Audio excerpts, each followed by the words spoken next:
I'm going to give you some guitar warm-up stretches in this lesson that I use pre-gig and pre-studio recording, and also pre-practice if I'm doing like quite an intense practice routine as well. The great thing is the first two parts of it you don't even need the guitar for, only takes a few seconds, but these are probably the most crucial ones that help me a lot, particularly if I'm going to be doing some big stretches, because I don't actually have that big of hands for a guitar player. So the first one is basically you just take your arm and bend at the wrist and then just give it a little push. Don't over push, just a slight push, and hold it for like 5 or 10 seconds. And then do the same thing backwards as well. And then the other one is, and this one makes a huge difference for me personally, is grab one of your hands, put it against the fingertips on your other hand and push backwards. Don't go too hard, just enough that you can feel a stretch, and then hold that stretch for about 10 seconds. These are stretches that I learned from one of my favorite guitar players as well. You can also do it like this as well and kind of push the fingers against each other. You want to feel the stretch though, feel yourself holding it, but don't overstretch. And I normally find the little finger doesn't quite stretch as much as the other ones, so then I take my little fingers and I push them against each other like that. I know it looks pretty gross. Once you've done that, I'm going to give you a set of exercises. I'm just going to play them now. They're not designed to sound good. They're designed to just get you stretching. Once I've shown you, then I'm going to show you one last little exercise, which is in the form of like a chord progression. It almost sounds like a song. I'm going to show you that I use for also getting the fingers stretched in terms of playing chords as well. But first of all, let's get you stuck in with these other stretches. Some of them are just strummed to start off with. You don't want to overdo it, giving yourself loads of arpeggios and etc. And then the next set are kind of like scale-like, but they're eerie sounding. They're not actually scales.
I said there was one more warm-up stretch routine that I use, which is, it's basically an etude that I came up with. It's a progression that's probably been used loads over the time, and it's by using what are called add 9 chords, so major and minor add 9 chords, and using them in their most stretched out form and then playing them throughout the neck. So check this out and I hope it helps you.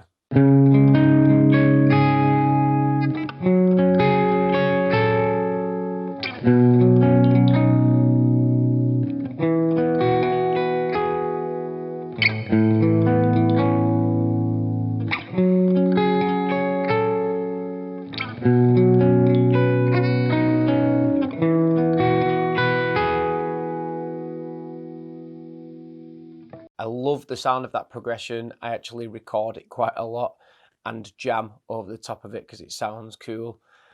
I purposely record it a lot instead of recording it and saving it because I can actually use that recording that I'm doing as my stretch workout basically for the guitar. I hope those all help you.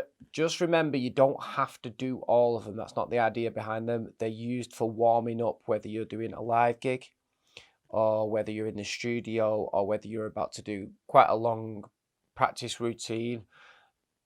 They're warm-up stretches. So they're used for stretching out your fingers, ready for playing the guitar. Just do what feels right until you feel stretched out and ready to play the guitar.